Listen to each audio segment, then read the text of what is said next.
ইউসুফ নবীর রূপ দেখিয়া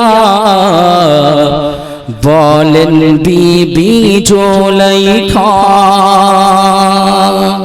একটা নাত বলি এক ছন্দ, যদি ঘটনাটা সেইভাবে হচ্ছে তাই মুহাম্মদ সুবহানাল্লাহ সুবহানাল্লাহ, একটু হাত উঠে বলেন ইয়া রাসূলুল্লাহ।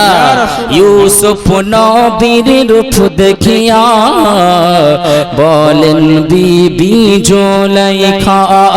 ইউসুফ নবীর রূপ দেখিয়া বলেন বিবি জুলাইখা। সেই নবীজির ঘটনা, সেই নবীজির বর্ণনা পাক কোরআনে ঘটনা। জোরে সুবহানাল্লাহ। ইউসুফ নবীর রূপ দেখিয়া পাগল বিবি জুলাইখা।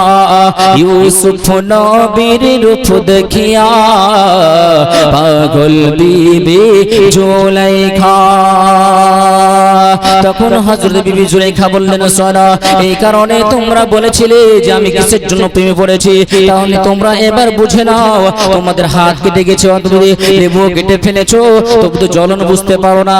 তাহলে তোমরা যদি এমন হয়, তোমরা যদি কয়েক সেকেন্ড দেখার পরে যদি তোমাদের অবস্থা এইরকম হয়ে যায়, তাহলে আমি যার সঙ্গে, আমি যাকে 24 ঘন্টা দেখতে পাই, আমি 24 ঘন্টা যার সঙ্গে কথাবার্তা বলি, যে ব্যক্তিরা 24 ঘন্টা আমার সামনে ঘোরাঘুরি করে, তাহলে আমার কি করা দরকার তোমরা একবার বলে দাও। জোরে বলুন সুবহানাল্লাহ।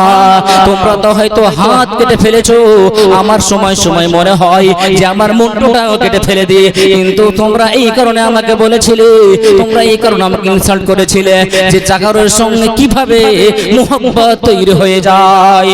ওই জামানার মহিলারা তখন ক্ষমা চেয়েছিলেন, বেরাদার, হে আমার মালিক, বিবি জুলাইখা আমাদের অপরাধ